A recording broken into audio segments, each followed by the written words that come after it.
ছেলেটির নাম রাফি। সে অনেক কষ্ট করে টাকা জমিয়ে এই ছাগলটি কিনে এখন কোরবানির ঈদের মধ্যে সে তার ছাগলটি বেচে দেবে।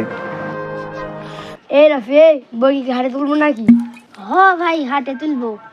কত টাকা হলে তুই? ভাই এটি আমার অনেক শখের, 30-40 হাজার টাকা হইলে ছেড়ে দেবো। তো 30-40 হাজার টাকা দিবি? তোর সরকারি তো তাই কি, যা দাম তাই দিবি। তোর দাম হবে 20-22 হাজার টাকা। কম বেশ বলার তুই বেচলে বেচে কি, না বেচলে না বেচে, আমার কি? শুনলাম তোরা বলে বর্গি কুরবানি দিবে এবার। ভাই দিতেছি সালাম এবার। ভাই কিনবো, হাটত বসে না, এখন হাটত বসলে কিনে নেবো। ভালো গৃহস্থ হলে কিনে নেবো। ভালো গৃহস্থর বর্গি কিনে ঠকবি না। কি পেলে কিনে নেবো, হাত তো বসে না। আপনি এখানে কি জানে এসেছেন সেটা বলেন।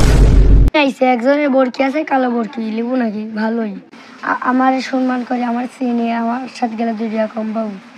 ওরে বাজেট কত? এই 1,02,000।